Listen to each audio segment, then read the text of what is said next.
If you're conscious, suddenly a certain spark of aliveness will happen within you. Even if you're in deep sleep, you will come awake. This must happen to you. This means you're falling in sync with it. You're falling in sync with life.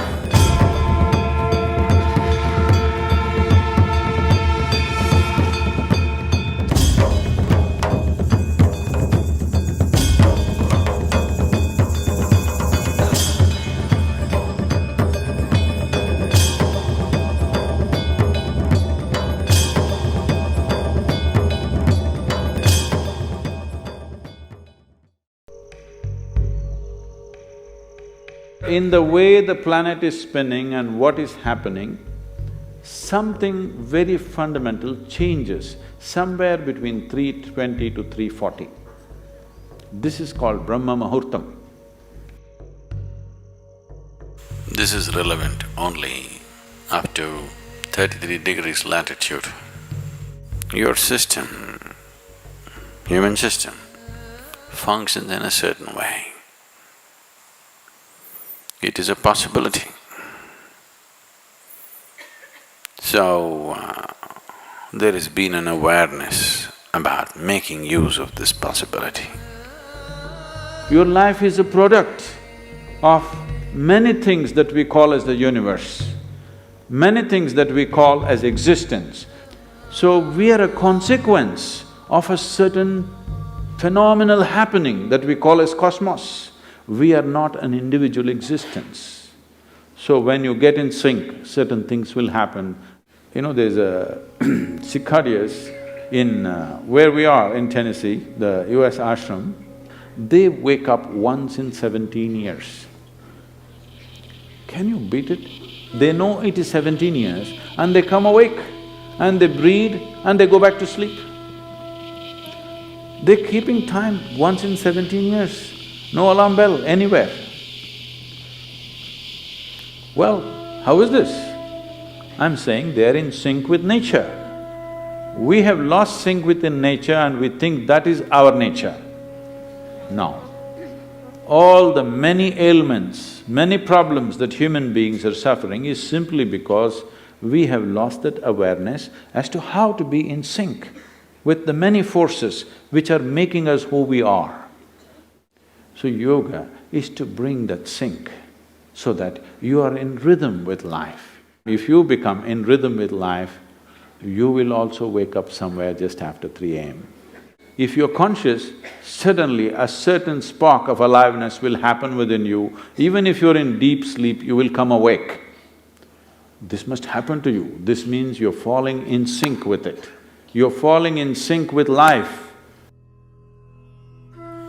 So what should I do? Should I meditate? Should I do a kriya? Doesn't matter what. You must do a process for which you have been initiated for.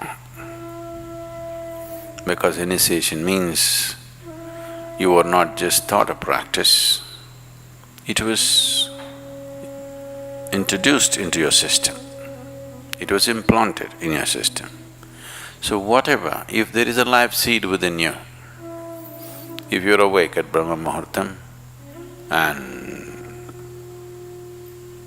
sit for whatever that practice is, it bears maximum fruit because of the way the planet is behaving in relation to your system. If you become aware in a certain way, a certain level of awareness is achieved within you, you will see, you will simply know when the time is. If you go to bed at the right time, you don't have to look at your watch. You will always know when it is 3:40, because the body will behave in a different way. At that time, if you sit up and do whatever process you have been initiated for, not what you picked up from a book, it will bear maximum fruit. The seed will get the necessary support at that time for it to sprout. Or spurt up more rapidly than at other times. This is only for the initiated. If you are not initiated, you're a book yogi, then 340, 640, 740, not so much of a difference. Sandhya kalas are more important for such people. Sandhya means 20 minutes before sunrise, 20 minutes after sunrise, or 20 minutes before sunset and 20 minutes after sunset. The same goes for noon and midnight, but they're of a different nature. So these two twilights are better for the uninitiated. 340 is good for those who've been powerfully initiated.